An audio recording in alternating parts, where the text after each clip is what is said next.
Hello my dear busy people, welcome to cherries kitchen. ఈరోజు మనం ఆలూ మేతి మసాలా కర్రీని ఎలా తయారు చేసుకోవాలో చూద్దాం. కేవలం ఇంట్లో ఉన్న ఇంగ్రీడియంట్స్ని యూజ్ చేసి టేస్టీగా ఎలా తయారు చేసుకోవాలో చూద్దాం. దీనికోసం ముందుగా స్టవ్ వెలిగించుకొని ఒక ప్యాన్ పెట్టుకోవాలి. తర్వాత ఇందులో 1 టేబుల్ స్పూన్ వరకు ఆయిల్ని వేసుకొని వేడి చేయాలి.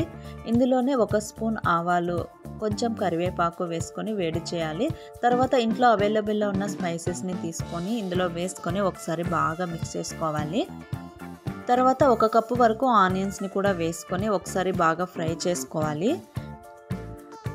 ఇందులోనే 4-5 పచ్చిమిర్చిని కూడా కట్ చేసుకొని వేసుకోవాలి. ఇవి కొద్దిగా ఫ్రై అయిన తర్వాత 1 స్పూన్ అల్లం వెల్లుల్లి పేస్ట్ని కూడా తీసుకొని పచ్చివాసన పోయేంత వరకు బాగా మిక్స్ చేసుకోవాలి.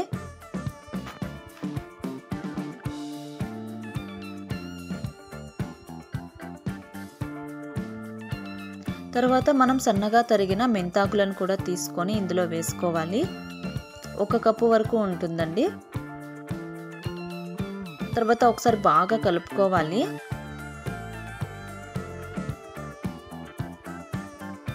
మెంతాకు బాగా ఫ్రై అవ్వాలండి, లేదంటే చేదొస్తుంది.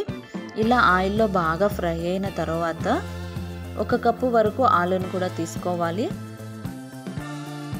ఈ విధంగా చిన్న చిన్న ముక్కలుగా కట్ చేసుకొని తీసుకోవాలి. ఇవన్నీ ఒకసారి బాగా కలిసేలా కలుపుకోవాలి. తర్వాత 1 స్పూన్ సాల్ట్ని కూడా వేసుకొని ఒకసారి బాగా మిక్స్ చేసుకోవాలి. తర్వాత 1 కప్పు వరకు టమాటా ముక్కలను తీసుకొని ఒకసారి బాగా కలిపేసుకోవాలి. ఇప్పుడు స్టవ్ని లో ఫ్లేమ్లో పెట్టుకొని టమాటా బాగా మగ్గేంత వరకు ఉడికించుకోవాలి.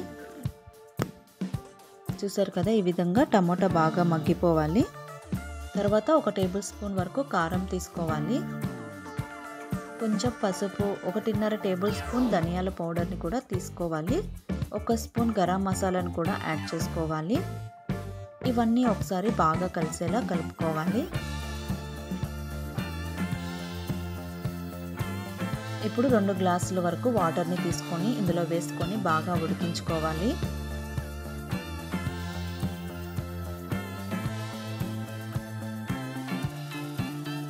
తర్వాత ఆలు బాగా ఉడికేంత వరకు మూత పెట్టి ఉడికించుకోవాలి.